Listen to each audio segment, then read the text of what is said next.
Resuming debate, the honourable member for Selkirk, Interlake, Eastman. Madam Speaker, and I just want to let you know that I'll be spending my time with the member from South Shore St. Margaret.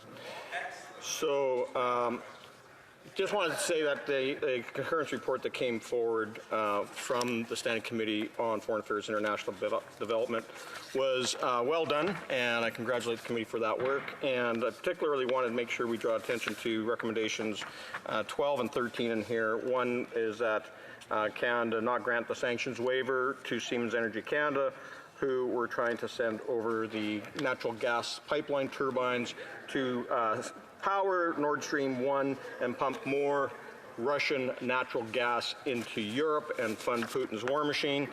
And the second one is on recommendation 13, which was to make sure that there was a real policy goal enhancement of the energy security of Canada's democratic allies, while fully complying with Canada's domestic and international obligations related to climate change. And that speaks again to the issues around energy security in Europe and in Ukraine, and how Europe is reliant on Russian LNG and Russian oil. Now, Madam Speaker, I can say in here quite without any argument that I am proud of my Ukrainian heritage, that I have been a long-standing supporter of Ukraine. I have been banned from Russia since 2014 because of my ongoing advocacy for Ukraine, and that support is unwavering. The Conservative Party stands with Ukraine, and that our support is unequivocal. Now, there has been lots of talk over the last couple of days over the Conservatives' concerns around the Canada-Ukraine Free Trade Agreement that has been negotiated by this Liberal government.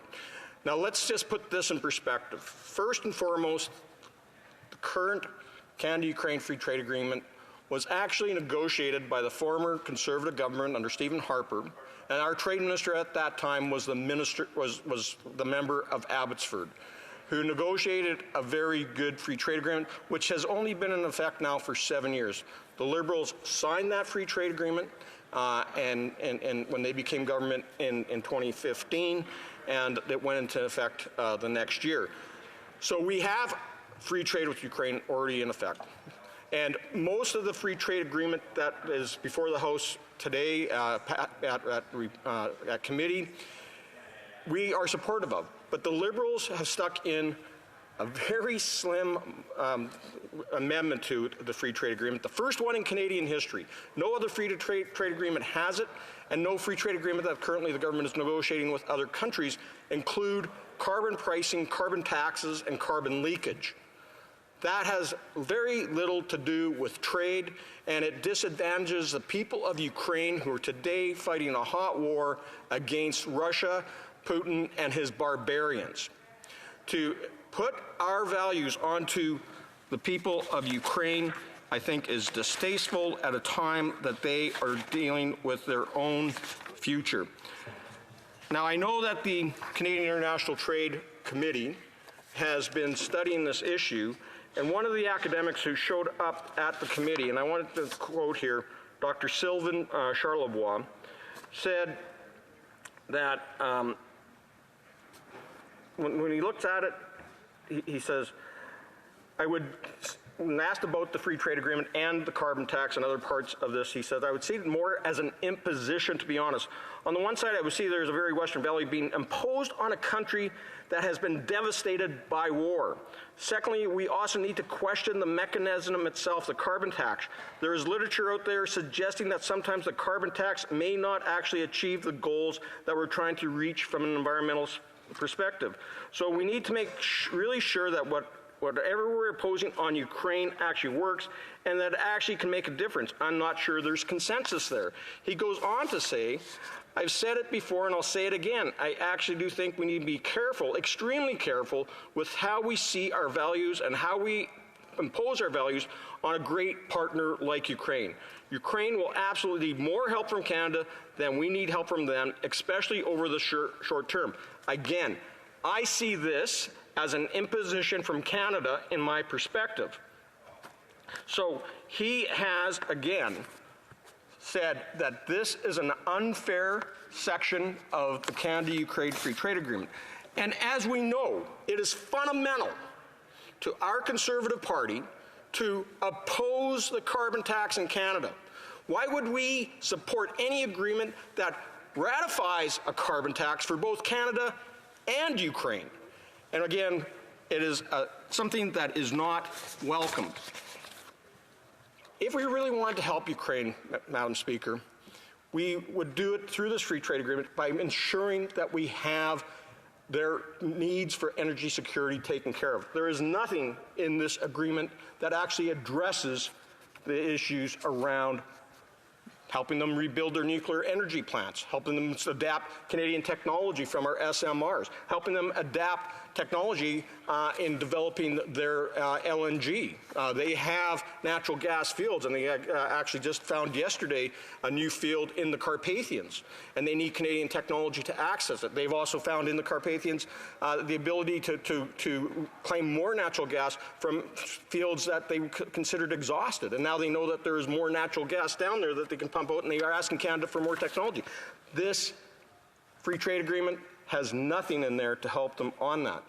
You know, I was in Ukraine just in August, and I can tell you that their infrastructure has been devastated by the indiscriminate bombing done by Russia and the war crimes and atrocities that's committed against the civilians of Ukraine.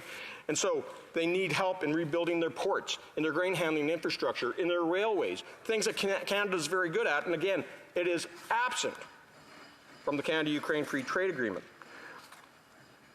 We have been arguing for years as Conservatives to send more weapons to Ukraine and more munitions, especially as we listen to experts from Ukraine telling us that they are using 3,000 to 5,000 shells, artillery shells, each and every day.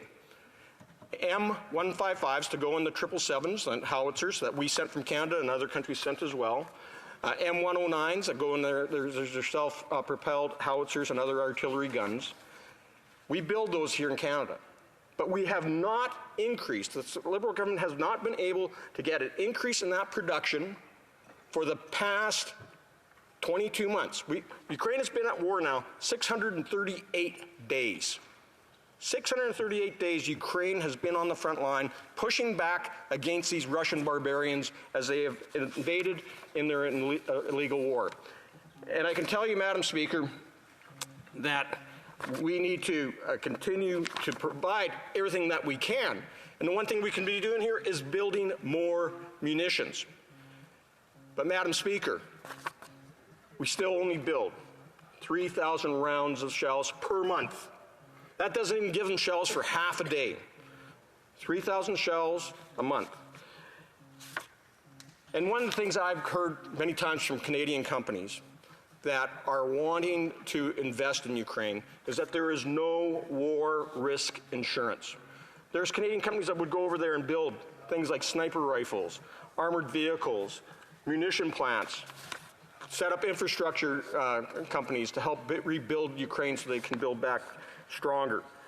And yet there's no war risk insurance offered in this free trade agreement. The agreement is mute. So, Madam Speaker, I would just say that, I'm proud of our Conservative history of what we've done in Ukraine. It was a Conservative government that first recognized Ukraine's independence back in 1991. It was a Conservative government and a Conservative Prime Minister, Stephen Harper, who was the first Western leader that actually went to Ukraine after Russia, legally occupied and annexed Crimea and went and started the war in Donbass back in 2014. It was a Conservative government that made sure that Putin got kicked out of the G8, turning it into the G7. And I can tell you it was a Conservative government that sent the first military equipment over there. I actually accompanied some of those shipments as the Parliamentary Secretary for National Defense back in 2014 and 2015. And it was a Conservative government that started Operation Unifier, training tens of thousands of Ukrainian soldiers. And I want to thank the Liberal government for actually always renewing that and restarting it now in England, where I actually had a chance to see it in operation, Madam Speaker. So again, Madam Speaker, Conservatives support Ukraine. I love Ukraine, and I support it 110% and will until the day I die. Questions and comments? The honourable member for Sherwood Park, Fort Saskatchewan. Thank you, Madam Speaker. I thank my colleague for his excellent speech and for his passion and standing with Ukraine in general. I want to point out something building on his comments about the importance of munitions. At the Trade Committee, Conservatives actually proposed a motion that would allow the committee to adopt amendments that would expand the scope of the bill and include specific measures that would increase the export of weapons from Canada to Ukraine and allow Canadian businesses to do more to support the development of weapons manufacturing in Ukraine. There are very important amendments that we are developing that would actually put into this deal the things that should have been in this deal, which is more weapons. Now, shamefully, Liberals at the Trade Committee voted against our proposed instruction motion that would have expanded the scope of this bill. So we have Liberals saying, on the one hand, you must be for this carbon tax or you're against Ukraine. But on the other hand, they're voting against our motion, which is actually going to put weapons exports into the trade. And I think the members of opposition should know that the priority of the Ukrainian government is weapons. You fight a war with weapons, not with a carbon tax. And that's why Conservatives are... To give the honourable member for Selkirk Interlake Eastman the chance to answer, he has less than a minute. And I do want to thank the member from Fort Saskatchewan, Sherwood Park, for his passion, his advocacy, and leadership that he has shown on this. And I was disappointed that the Liberals voted against the amendment to the Act that would have provided more opportunity to produce weapons and munitions to send to Ukraine. We started advocating for the provision of weapons back in 2018. We had sniper rifles, the Carl Gustav anti-tank weapons. We had rocket propeller grenades and sidearms that we wanted to send to Ukraine that were sitting in storage, that were collecting dust and going nowhere. We asked the Liberals to send them. They never sent them until after the war started in 2022, 4.5 years after we started asking them to send to it. And I was, the Liberal NDP coalition called me a warmonger. Yep. Madam Speaker. So the truth is that we all knew Putin was going to try to fully invade Ukraine. We're coming up on Holodomor commemoration on Saturday. We're having it on the Hill here tomorrow. The genocide of several million Ukrainians by Stalin and his communist thugs to wipe the Ukrainian nation off the earth. It's happening again. It's being done again by Moscow, by Vladimir Putin and his Kremlin kleptocrats.